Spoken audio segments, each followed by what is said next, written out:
안녕하십니까. 뉴스데스크 강원입니다. 오늘 오후 기온이 큰 폭으로 내려가면서 강원도 전역에 한파특보가 내려지는 등 이번 겨울 들어 가장 추운 날씨가 예상됩니다. 기상청은 조금 뒤 오후 9시를 기해 동해와 삼척을 제외한 강원도 전역에 한파 경보를, 동해와 삼척에는 한파 주의보를 발효합니다. 특히 내일과 모레 아침 기온은 강원 내륙과 산지는 영하 20도 이하, 동해안은 영하 15도 내외가 되겠고, 낮 기온도 내륙과 산지는 영하 12도 내외, 동해안은 영하 8도 내외에 머물면서 낮 동안에도 강추위가 이어지겠습니다. 한편 동해안에는 건조특보가 이어지는 가운데 밤부터 바람이 강할 것으로 보여 화재 예방에 각별한 주의가 필요합니다. 코로나19로 중단됐던 강릉시 위촌리 도배례가 3년 만에 재개됐다는 소식 앞서 전해드렸는데요. 강릉시가 도배례를 무형문화재로 등록해 보존 전승하는 방안을 추진하고 있습니다. 홍한표 기자가 보도합니다. 코로나19로 중단됐던 강릉 위촌리 도배례가 3년 만에 재개됐습니다. 도배례는 마을 주민들이 마을의 최고령 어르신 촌장 등을 모시고 합동 세배를 올리고 서로 간에 맞세배를 하며 한 해 안녕과 만수 무강을 기원하는 행사입니다. 이런 도배례를 무형문화재로 등록해 보존 전승하려는 움직임이 이어지고 있습니다. 율곡 이희 선생의 1571년 서원 규약과 1577년 해주 향약을 놓고 의견이 분분했던 대동계와 도배례의 기원은 서원 규약을 기준으로 잡기로 했습니다. 지난 1571년 마을의 대동계가 결성된 이후 시작된 도배례는 벌써 450여 년의 전통을 이어가고 있습니다. 마을에서는 법인을 만든 데 이어 새롭게 위촌리 아리랑을 제작하는 등 무형문화재 등록 움직임이 시작됐습니다.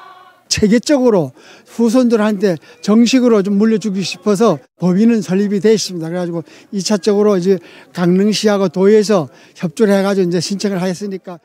강릉시도 올해부터 예산을 반영해 용역에 나서기로 했습니다. 무형문화재 등록을 하려면 이 법적인 타당성 용역 조사를 해야 되고요. 용역 조사를 하고 그게 이제 전문가분들의 의견은 고견을 붙여서 도에 적극 요청을 하려고 합니다. 전문가들은 도배례가 마을 공동체의 강고한 결속을 보여준다며 갈등 상황이 심화되고 있는 요즘까지 그 가치가 이어진다며 등재 필요성을 강조하고 있습니다. MBC 뉴스 홍한표입니다. 정부의 규제 완화에도 불구하고 강원도 아파트 매수 심리가 2주 연속 내려갔습니다. 한국부동산원에 따르면 1월 16일 기준 셋째 주 강원도 아파트 매매 수급 지수는 85.6으로 지난주 86.8보다 1.2포인트 하락했습니다. 매매 수급 지수는 100을 기준으로 이보다 낮을수록 시장에서 집을 사려는 사람보다 팔려는 사람이 많다는 것을 의미합니다. 한편 강원도 아파트 전세 수급 지수는 85.1로 지난주보다 1.4포인트 하락했습니다. 올해 강원학생 성장진단평가가 오는 7월 실시됩니다. 강원도 교육청은 지난해 11월에서 12월 치러진 강원학생 성장진단평가 시기를 올해는 앞당겨 7월쯤 실시하고 개인별 평가 결과에 따라 여름방학과 2학기에 맞춤형 지원을 실시해 학년 말까지 성취도를 높인다는 계획입니다. 지난해 강원학생 성장진단평가에는 대상학교 60%가 참여했으며 겨울방학 기간 맞춤형 후속 지원을 통해 학생과 학부모 650여 명이 상담을 신청했습니다.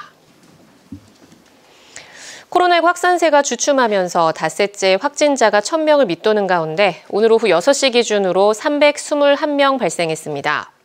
시군별로는 강릉 56명, 동해 30명, 정선 19명, 삼척 14명, 속초 10명 등이고 누적 확진자 수는 88만 5천 명을 넘어섰습니다. 코로나19 병상 가동률은 30.3%까지 떨어지며 잔여 병상이 비교적 여유 있게 남아있고 동절기 추가 접종률은 16.4%로 집계됐습니다. 태백시가 추진 중인 교정시설 신축 사업이 올해 속도를 낼 전망입니다. 강원뉴스 마칩니다. 시청해주신 여러분 고맙습니다.